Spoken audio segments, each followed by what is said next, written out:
following interview contains a lot of Discord notification sounds. Feel free to reach out to @NewAlaic on Twitter to tell him how much this annoys you. Hello everyone, welcome back to another interview for the Beacon World League. I'm NewAlaic. Joining me for this one we have Richie, who's been doing very well up there in Div 1. Having a great time so far, and well, hopefully plenty more to come. So Richie, I do have to ask, were you surprised by anything in week 1 of the competition? Oh well, I mean, I saw a post being at the top everywhere, so I'm not so surprised by that. No, honestly, I pretty much expected what happened. I saw, I followed a bit the Div 2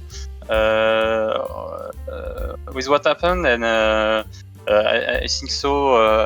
I saw a Twin doing fine. Also Evan. Well, no real surprise here. That's what we expected. And in Div 1, yeah, I mean, Epos was pretty impressive. I think, I don't know how to pronounce it well, Bozbez? Yeah, I don't want spot to. on. Yeah, Bozbez. I think he did really fine as well. I had a match with him and he did really great. Interesting week 1, but pretty much what I expected, I'd say. Yeah, I mean, Bozbez definitely a player I think that we have our eyes on in terms of potential to go deep in this. You ended up coming, it was third, that was your first match of the competition. You came third behind Bozbez and Wizzy in that one. Wizzy, so, yeah. The Brits starting off strong. I mean, you know, they know a little bit of the format. They've played the British Irish Pro League before. You know, it's clearly an unfair advantage, right? Yeah, British are doing fine, Fiela. Yeah. They're everywhere. Yeah, Epos as well, sitting up the top of those rankings and feeling pretty good about himself at the moment as well. You are currently sitting, that was obviously a third place in your first match. In your second match then as well, another third place. Tough opponent so far though. I mean, as you say, you ran into Bozbez in that first match, you ran into Epos in that second match, so Elcon was in that second match as well, you finished behind. Like, the problem is though, right, that's 2 tough matches so far. Yeah. I'm not sure it gets easier from here, Richie. Well, I mean, honestly, when you see the list of the players, you're like, well, there's nothing easy. I mean, it's and I saw the two first matches. I was like, wow, oh, yeah, okay, tough, yeah. I mean, you can't even warm up. It's like, yeah, right from the get go. And I mean, I see the first match, I'm like, wow, that's tough, and see the second, like, man, that's even worse. I mean, especially, I mean, it was like Epos plus Elcon, and I was like, wow. I mean, that was almost my top 2 of the competition. I was like, yeah, okay, in the same match. I mean, good competition. Honestly, I'm like, I mean, for that. So I'm happy to have to play against great players like that. I mean, that's the best way to learn and to improve. For the rest of the season, and that's what I'm my main goal for Beacon is that I want to play against great players, give my best shot, and find what I can improve on my gameplay. And honestly, Beacon is perfect for that because you have multiple matches. I mean, even if you don't win, you continue, you play as many matches as the other guys, and all the matches are pretty stacked. So you give your best, and it's perfect to improve. So yeah, and I mean, because you are sitting with 2 third places with the way the points work, you know, 8 points for first place, 6 for second. You've 8 points total at the moment for coming with your 2 third places, and that's not bad after week 1. I mean, the 2 players directly in front of you on 9 and 10 points respectively are the twins. Azox and Barbos are, like, you know, right in front of you. So I mean, sitting on 8 points, there's still plenty of room. 3 more matches to go. So with that in mind, you know, do you have kind of any idea what your goals are from here on out? You say it's to improve, but is there something in the back of your head saying, God, I'd love to get a top 10 at the end of this or something? Oh well, I mean, I'm always in for getting the best result possible, and I know that in order to get that, I need to focus on myself and my gameplay to play the best possible. And if I do that, I mean, I'll probably get the best result I can get. So I'm not too focused on the actual ranking I'll get at the end. More focused on if I play well or not. And honestly, in the 2 first matches, I'm quite happy about what I delivered. First match was a bit shaky still, but second match, honestly, I was happy with what I did. Honestly, I was second in the match for a long time, so I thought it was great to be able to compete with Elcon.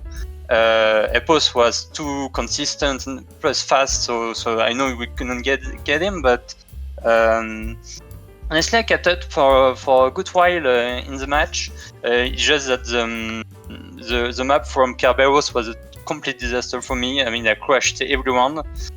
So for this week, I've specially trained this one, and I already feel I'm getting a bit better at it, more consistent. I knew how to drive fast, but honestly, there was always a turn where I crashed or I dropped a gear. And on his map, you drop a gear, honestly, you suffer for 2 seconds behind. So it hurts a lot. So honestly, I'm still pretty happy about my performances. And I saw what I could improve on the maps for this week. So I'm already working on it. And to get back on your question about the ranking, well, I mean, yeah, getting the best possible. Yeah, top 10. I think I can do it, and I try to get it. Honestly, if I can do even better, I'll try. Yeah, absolutely. I mean, top 10 players as well. If you're outside of that bottom 6, you're guaranteed to be in Div 1 for Season 2 of Beacon World League as well. So, I mean, it's something to aim for, I think, for every player as well. Like, even the players outside the very top spots, you know, there's something to be looking for there, and I expect the competition to remain very fierce. Which kind of brings me as well to something you were saying there, you know, consistency. The Reverse Cup mode, I think, really does start to favor consistency, especially as players get towards last chance. It's all about managing to not crash those rounds. Have you played much Reverse Cup before? And if you haven't, I mean, how are you finding your experience of playing these matches? Well, I've never played this mod before. Actually, in general, consistency is my strong point, and in general, it's for more about being the fastest. So I think it's a mod that can be good for me. Even though right now I'm working more on trying to get faster, despite sacrificing a bit of consistency, because I'm trying to improve. So of course I lost some good points during the matches because I crashed a bit more than I do usual. But yeah, that's where I felt that crashing hurts more than when you're on cup mode. On cup mode, honestly, if you can win 3 rounds and crash 1, honestly, it's great. Yeah. But here, honestly, even if you win 3 rounds but you crash once, honestly, it hurts a lot. Yeah. If you end up last, and that's what I discovered. So it's really another way to play. It's really not the same as the cup mode. Even if you could think, well, it's pretty much the same, just you do it in reverse and you eliminate players one by one. But no, in fact, there's some differences and it's pretty interesting. It's really, you have to adapt your play style to improve your chances. So from a strategic point of view, it's pretty interesting, I think. I mean, and look, I'm biased. I love Reverse Cup mode from the broadcast side of things because I think it leads to, especially, you know, when you get some players on last chance, that chase in the match then as someone avoids elimination. I think, unfortunately for Barbos, in our first Div 1 match on stream, he was on the wrong side of that, getting chased down, the last player, apart from Epos in that match, to enter into kind of elimination mode, and the first one to go out, which, hey, it's tough. It leads to some rough moments, but that's the drama. Look, secretly we're all here to watch competition because we're all slightly masochistic, you know. I mean, we want to see the. There's still points though. I mean, even if you're eliminated early, there's still a chance to pick up points, and that's kind of one of the final things that I want to ask you about here, Richie. Is we have for Beacon World League introduced the match record point. So for the player that can get the fastest time on a map during the match, they get 1 extra point towards the league. How are you finding that? Is it something that you find yourself thinking about on individual maps? You're saying, this is a map I can target? Or is it something that you're kind of happy you're just looking for consistency on all the maps and to pick up as many points from finishing overall? Well, I saw this this rule a bit before the matches, and I thought, well, I mean, you can get 4 points by setting the best time, and it's already equal to being third. Yeah. And of course, if you win, plus you have the best times, like Epos, I mean, it's a big jackpot. Yeah.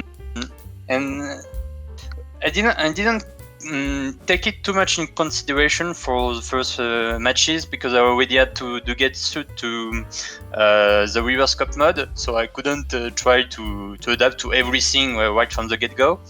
But I'll take it more into thinking for the second week. I mean, anyway, I think I missed only on one map. I had a chance to get a great time on the mime map that I really like. I could have gotten it on one round, even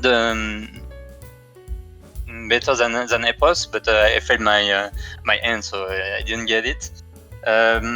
But it's an interesting rule as well.